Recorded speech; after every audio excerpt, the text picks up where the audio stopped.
오늘은 레위기 2장의 말씀을 보도록 하겠습니다. 이 레위기는 우리가 하나님께 나가는 방법을 제사를 통해서 가르쳐 주는 것인데요. 바로 이 중보자 되신 예수 그리스도가 우리의 대제사장이 되고 또 그분이 우리의 제물이 되신 것처럼 우리가 예수 그리스도를 통해서 하나님께 나가는 것과 이 제사를 통해서 하나님을 만나는 것과 동일한 모습으로 이해하면 됩니다. 특별히 오늘 이 2장에서는 소제에 대한 부분인데요. 레위기 1장에서는 번제였습니다. 하나님께 모두 태워서 드리는 것이었고 헌신, 그리고 이 소제는요 부속 제사였습니다. 그러니까 소제나 화목제물과 함께 또 곡식을 드렸던 이 부속 제사였는데요. 또 단독으로 드리기도 했던 것 같습니다. 이 소제는요 곡식의 가루, 또 때로는 음식을 해서, 또 때로는 반죽을 해서 이것을 하나님께 드리기도 했습니다. 이 소제를 통해서요 내가 하나님 앞에 어떻게 충성되는 자로 살겠습니다 하는 충성의 맹세의 제사이기도 합니다. 오늘 이 말씀을 통해서 하나님은 무엇을 받으시며 우리는 하나님께 어떻게 나가야 하는가를 말씀을 통해서 깨달을 수 있는 저와 여러분 되기를 축복합니다. 레위기 2장 1절에 누구든지 소제의 예물을 여호와께 드리려거든 고운 가루로 예물을 삼아 그 위에 기름을 붓고 또 그 위에 유황을 넣어. 이 소제는 가루로 제물을 삼는 겁니다. 피 없는 제사를 의미합니다. 그러니까 모두 동물을 잡아서 피를 뿌리는 제사였잖아요. 그런데 이 곡식은 피 없는 제사입니다. 그런데 이것은요 바로 우리의 형태를 의미하기도 합니다. 곡식을 곱게 빠면 뭐가 되냐면요 이 가루가 됩니다. 이 가루는 물을 붓게 되면 빚어집니다. 우리는 하나님 앞에요 부서진 가루처럼 하나님 앞에 온전히 붙어 있어야 된다 그 말이죠. 그리고 하나님이 빚어지는 대로 우리는 순종해야 된다, 그런 의미도 있는 것 같습니다. 이 고운 가루를 하나님 앞에 드리는데요 그 위에 기름을 붓고 또 그 위에 유황을 놓아, 그러니까 하나님 앞에 향기롭게 드려지는 겁니다. 2절에요. 아론의 자손 제사장들에게 가져갈 것이요. 제사장은 그 고운 가루 한 움큼과 기름과 그 모든 유황을 가져다가 기념물로 제단 위에 불사를 지니 이는 화제라, 여호와께서 향기로운 냄새니라. 이 하나님 앞에 드려진 고운 가루 전부를 붓는 게 아니라요 한 움큼을 가지고 기름을 붓습니다. 이것은 뭐냐면요 대표성이죠. 이 모든 가루의 대표성이 한 움큼입니다. 그걸 갖다가 이 불에 던지는 겁니다. 그러면 거기서 타서 그 재가 올라가겠죠. 3절에요. 그 소제물이 남은 것은 아론과 그의 자손에게 돌릴지니 이는 여호와의 화제물 중에 지극히 거룩한 것이라. 남은 한 움큼 위에 남은 가루는 모두 제사장 목이었다 그 말이죠. 제사장의 음식이 되고 제사장이 또 먹는 음식으로 이것이 구별된 것입니다. 이건 거룩하다고 표현합니다. 그래서 그들은요 성전 뜰에서 이 음식을 먹었습니다. 그러니까 제사장은요 항상 자신의 몸도 거룩히 해야 하지만요 음식도 구별된 것, 하나님께 드려진 것을 먹었다 그 말이죠. 그만큼 제사장이 구별된 것을 보여주는 겁니다. 그 다음에 4절에요. 내가 화덕에 구운 것으로 소제의 예물을 드리려거든. 그 다음에 이 고운 가루로도 드렸지만요 화덕에 구운 것, 떡으로 전병으로 드릴 수도 있었다 그 말이죠.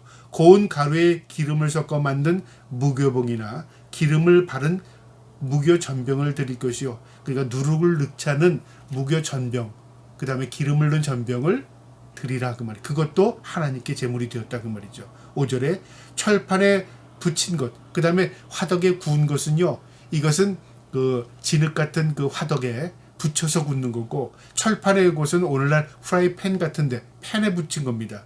그것도 하나님께 드려졌는데요. 소제의 예물을 드리려거든 고운 가루에 누룩을 넣지 말고 기름을 섞어. 그러니까 누룩은 배제했다 그 말이죠. 이건 부패를 상징하는데 순수하게, 그러니까 하나님 앞에 드려진 예물은 구별되는데 순수한 것을 드렸다 그 말이죠.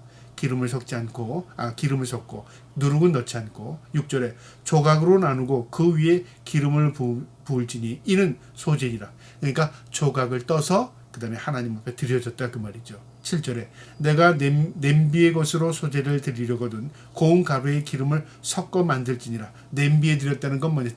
찌는 형태이겠죠. 이 찌는 형태도 바로 고운 가루에 기름을 섞어 만들었다 그 말이죠. 그러니까 모두 구별해. 기름은 구별하는 거룩의 그 형태이지 않습니까? 누룩은 부패를 상징합니다. 넣지 않았습니다. 그러니까 하나님 앞에 드려지는 것은 구별된 것이었다 그 말이죠. 모든 제물이 구별했습니다. 그러니까 화제도 화목제도 소제도 다 구별된 것입니다.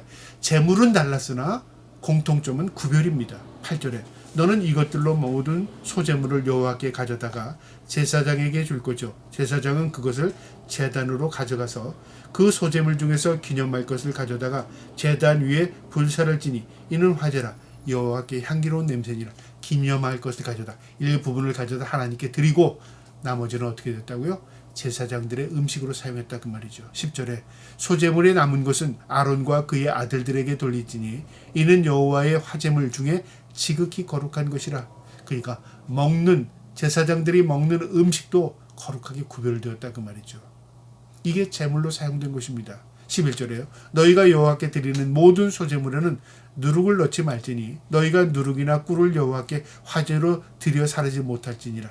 누룩은 부패를 상징하고요. 꿀은 이것은 또 달콤한 우리 인위적인 것이죠. 이것이 변질될 수도 있다 그 말이죠. 그러니까 순수한 거룩한 것으로 하나님께 드리라 그 말입니다. 12절에 처음 익은 것으로는 그것을 여호와께 드릴지니 향기로운 냄새를 위하여 제단에 올리지 말지며 처음 익은 것은 구별하는 것을 의미하고요. 13절에 내 모든 소제물에 소금을 치라.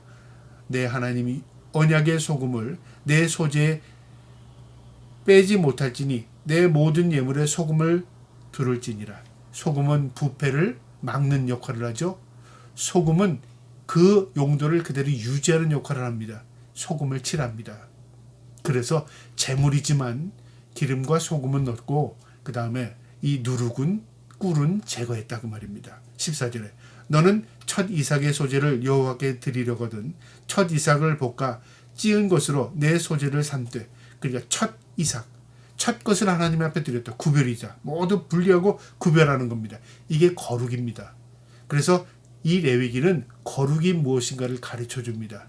거룩은요 분리되었다 구별되었다 그런 의미입니다. 15절에 그 위에 기름을 붓고 그 위에 유황을 더할지니 이는 소제니라. 마지막 16절에 제사장은 찌은 곡식과 기름을 모든 유황과 함께 기념물로 불사를 지니 이는 여호와께 드리는 화제니라.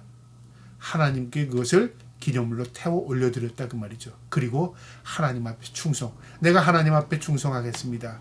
내가 하나님 앞에 붙겠습니다. 내가 하나님의 모든 뜻대로 살겠습니다.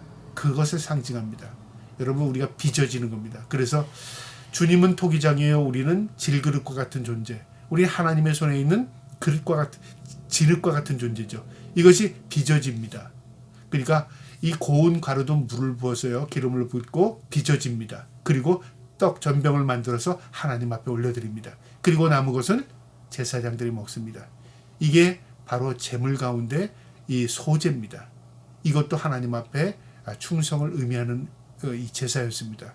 우리가 하나님 앞에 드려진다는 것, 하나님 모든 것을 받으신다 그게 아닙니다. 내가 내 것의 일부를 드리는 게 이 헌신이 아닙니다. 나의 모든 것을 드리는 것이죠. 무엇을 드려요? 나를 드리는 겁니다. 내가 하나님 앞에 충성을 드리는 것, 나를 드리는 것이죠. 그리고 내 모든 헌신, 내가 하나님 앞에 드려지는 삶을 살겠습니다. 이게 제물이 되는 거죠. 그래서 제물과 같은 삶을 사는 것, 이게 예배적인 삶을 사는 것입니다. 오늘도 우리가 하루하루 살 때 하나님 앞에 헌신하며 하나님의 제물 같은 삶을 살아갈 수 있기를 주님의 이름으로 축복합니다. 아멘.